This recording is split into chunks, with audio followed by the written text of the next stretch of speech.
युवजन सबक में आपका स्वागत है। मैं वसीम खान। आज हम आपको बताते हैं दिमाग का विश्लेषण। अपनी स्मरण शक्ति कैसे बढ़ाएं। हम में से अधिकांश लोग यह सोचते हैं कि हमारी स्मरण शक्ति स्थिर और अपरिवर्तनीय है, लेकिन ऐसा नहीं है। कुछ तकनीकों के जरिए आपकी याददाश्त और मस्तिष्क के काम करने की क्षमता में जबरन इजाफा हो सकता है। क्या अपनी स्मरण शक्ति को बढ़ा सकते हैं? बहुत लोग ये सोचते हैं कि हमारी स्मृति स्थिर और अपरिवर्तनीय है, लेकिन ऐसा नहीं है। कुछ तकनीकों के जरिए आपकी याददाश्त और मस्तिष्क के काम करने की क्षमता में जबरदस्त इजाफा हो सकता है। स्मरण शक्ति आमतौर पर लोग औसतन अपने मस्तिष्क का 12% ही इस्तेमाल करते हैं। फिर तो आप कह सकते हैं कि यह दुनिया बेवकूफ है। लोग अपने दिमाग का 12% ही क्यों इस्तेमाल कर पा रहे हैं?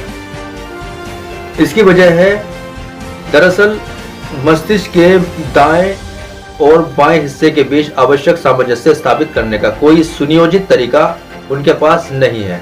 अगर आप उन दोनों हिस्सों को सही तरीके से जोड़ेंगे नहीं, तब तक पूरा मस्तिष्क काम नहीं करेगा। न्यूरॉन नाम की एक ऐसी चीज होती है, ये न्यूरॉन लगातार एक खास दिशा में काम कर रहे हैं। आप इन्हें जोड़ सकते हैं और अलग भी कर सकते हैं, और 24 घंटे के भीतर हम इंसान के सोचने, इस दुनिया में चीजों को महसूस करने और समझने के तरीकों को पूरी तरह से बदल सकते हैं। मस्तिष्क के दाएं और बाएं हिस्से के बीच सामंजस्य बढ़ाने का एक सबसे अच्छा तरीका यह है कि अगर कोई इंसान अपने स्थूल शरीर को शांत और स्थिर रख सकता है, तो शरीर की निश्चलता की इस स्थिति में मस्तिष्क एक बड़े पैमाने पर जुड़ जाता है। 24 घंटे के भीतर हम इंसान के सोचने, इस दुनिया में चीजों को महसूस करने और समझने के तरीकों को पूरी तरह से बदल सकते हैं। प्राचीन काल में अपने देश में मस्तिष्क को प्रशिक्षित करने की विस्तृत और परिष्कृत प्रणाली थी। एक पूरा तरीका था कि मस्तिष्क को पूरी तीव्रता गहराई के साथ कैसे जोड़ा जाए। वैज्ञानिक शोध भी इधर उधर घूमकर वापस हमारी प्राचीन प्रणाली और उन तरीकों पर ही आ जाते हैं जो हमने मानवीय क्षमता को बढ़ाने के लिए इस्तेमाल किए हैं। अच्छी बात यह है कि उन्होंने भी यह माना है कि शरीर को स्थिर करके ही मस्तिष्क की शक्ति को सबसे अधिक बढ़ाया जा सकता है। 1930 की बात है। दो मित्र बनारस गए। उन्होंने नदी में स्नान करने की सोची। आपस में वे बातचीत कर रहे थे और किसी व्यापार के मुद्दे पर समझौता करने की कोशिश में थे। सहमति इस बात पर बनी कि एक दोस्त दूसरे दोस्त को व्यापार स्थापित करने के लिए 50,000 रुपए देगा। वहीं उन दोनों ने मौखिक तौर पर सहमति बना ली।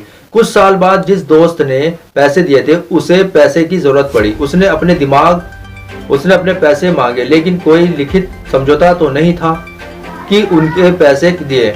ऐसे में पैसे मांगने पर दूसरे मित्र ने कहा, तुमने मुझे कभी पैसे नहीं दिए, ऐसा कोई समझौता ही नहीं हुआ। हम दोनों के बीच पहले दोस्त ने अदालत का दरवाजा खटखटाया। अदालत ने उससे सबूत मांगा, लेकिन उसके पास इस बात का कोई सबूत नहीं था कि उसने 50,000 रुपए उधार लिए थे।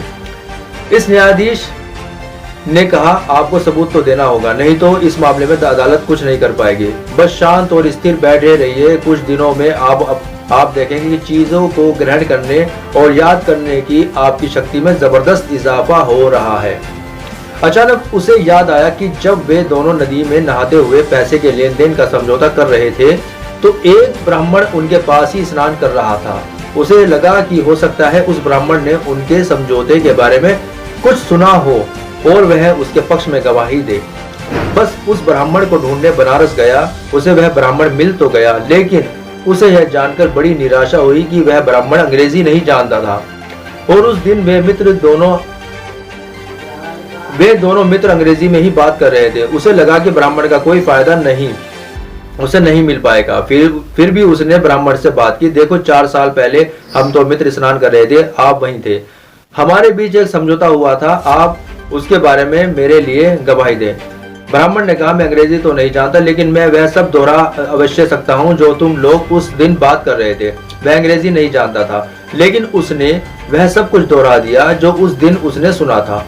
वह उन शब्दों का अर्थ नहीं जानता था, फिर भी सब कुछ याद करके उसने हूबहू वही शब्द अदालत के सामने दोहरा दिए जो उन दोनों दोस्तों ने उस दिन बोले थे। नतीजा ये हुआ कि जिस दिन दोस्त ने पैसे दिए थे, वह मुकदमा जीत गया।